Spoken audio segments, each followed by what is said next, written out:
मजबूर मत करो कि मैं। आप मुझे मजबूर नहीं करें कि मैं घर छोड़ के चली जाऊं। यार ईश्वर प्लीज मेरी बात सुनो। ये क्या हो रहा है?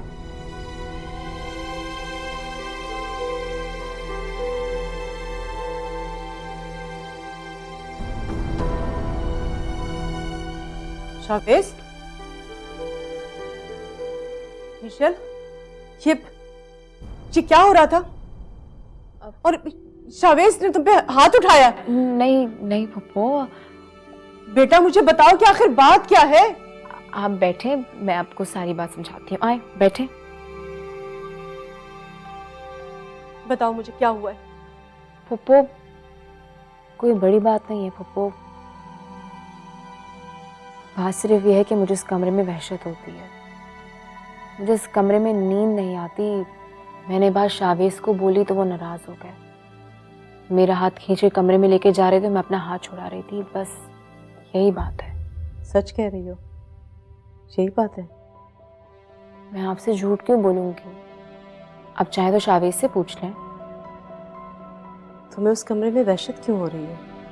जिस कमरे में नींद नहीं आती उस कमरे में अस्मा रही है, पता नहीं क्यों मुझे इस कमरे में घुटन होती है।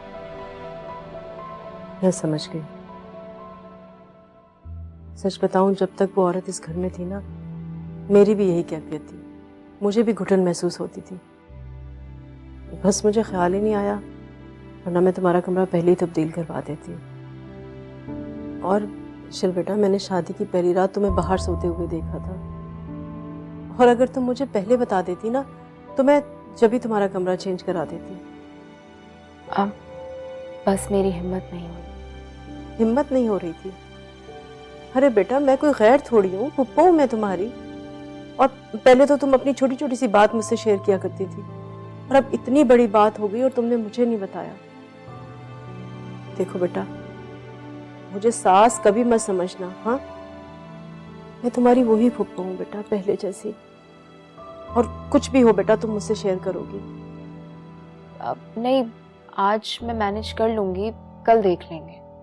मैं ऐसा करती हूँ कि मैं शावेज से बात करती अरे नहीं पप्पो, असल में अब वो ये कह रहे थे कि वो उसी कमरे में कंफर्टेबल है, क्योंकि उनकी सारी चीज़ें वहाँ पर हैं, ऑफिस का सारा सामान है, तो वो सारी चीज़ें वहाँ पर उनके लिए ज़्यादा इजी है। आप टेंशन नहीं लें, मुझे ऐसी कोई प्रॉब्लम नहीं है। अरे प्रॉब्लम की बात तो है ना बेटा, और ये कोई तुक नहीं है कि मियाँ बीवी अलग अलग कमरों में सोएं। बात करती हूँ मैं उससे, समझाती हूँ मैं उसको।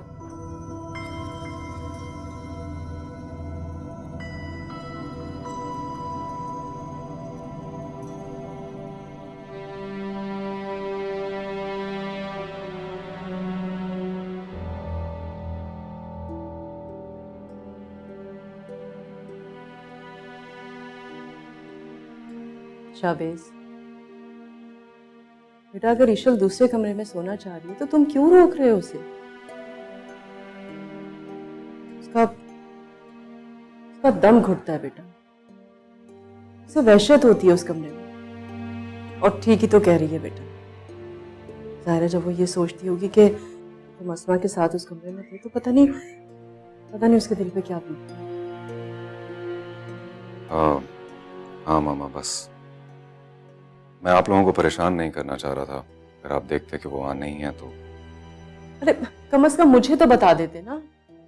वो मैं छुपा नहीं रहा था, बस कहा ना आपको परेशान नहीं करना चाहता। ओफो, नहीं होती मैं परेशान, कम से कम बता तो देते ना। और अब जब मैंने तुम्हें देखा ना, तो मुझे ऐसा लग रहा था कि जैसे तुम हाथ उठाने वाले थे उस पर।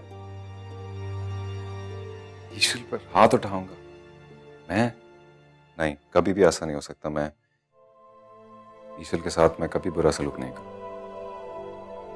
करना भी मत बेटा, और कभी मत भूलना कि उस लड़की ने तुम्हारी वजह से पता नहीं कितनी मुसीबतें उठाई। देखो बेटा,